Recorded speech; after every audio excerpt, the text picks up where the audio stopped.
কথা বলার কেউ ছিল না আমাদের। কীট পতঙ্গ পিঁপড়ার টিকটিকের সাথে কথা বলতাম। বাইরে বুঝতে পারতেন না বাইরে কি দিন না রাত। আমি আজ এখানে দাঁড়িয়ে আছি একটি অন্ধকার ঘর থেকে ফিরে এসে, যেখানে আমার মতো আরো শত শত লোককে নিয়ে যাওয়া হয়েছিল, কিন্তু তারা আর ফিরে আসার সৌভাগ্য তাদের হয়নি। তাদের পক্ষ থেকে, তাদের পরিবারের পক্ষ থেকে একটি বিশেষ বিষয়ে আপনার দৃষ্টি আকর্ষণ, এই মহান সংসদ দৃষ্টি আকর্ষণ করতে যাচ্ছে। আমরা যারা গুমের শিকার, সে অন্ধকার ঘরে আমরা মৃত্যুর প্রহর গুনছিলাম। আমরা মনে দিয়েছিলাম এই অন্ধকার ঘরে আমাদের মৃত্যু হচ্ছে, হয় তারা আমাদেরকে হত্যা করবে, এখানে আমাদের মৃত্যু হবে। কথা বলার কেউ ছিল না আমাদের। কীট পতঙ্গ পিঁপড়ার টিকটিকের সাথে কথা বলতাম। বাইরে বুঝতে পারতেন না বাইরে কি দিন না রাত। মনে হতো জীবন্ত কবর দিয়ে দেওয়া হচ্ছে। মনে হতো যে মৃত্যুর থেকে হাজার গুণ ভালো।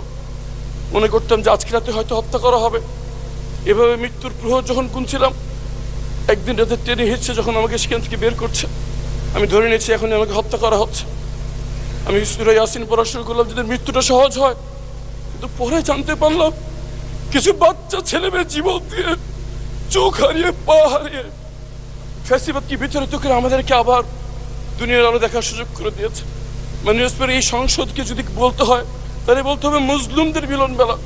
এখানে এমন একজন কেউ পাওয়া যাবে না যে গত ফ্যাসিস্ট আমলে জুলুমের শিকার হয়নি।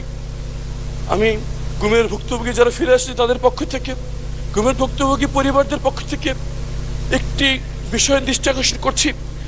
আমরা স্তম্ভিত হয়ে লক্ষ্য করছি আমাদের সাথে যা করা হয়েছে, এই জুলুম যদি এই বাংলার মাটিতে আর কোনোদিন না হয়, সেই নিশ্চিত করার জন্য যে দুটি আইন করা হয়েছিল, গুম প্রতিকার এবং প্রতিরোধ আইন এবং মানবাধিকার কমিশন আইন, বিশেষ কমিটি এই আইনগুলো বাতিলের সুপারিশ করেছে। মাননীয় স্পিকার, কেমন করে যে নিজের গুমের শিকার ভুক্তভোগী,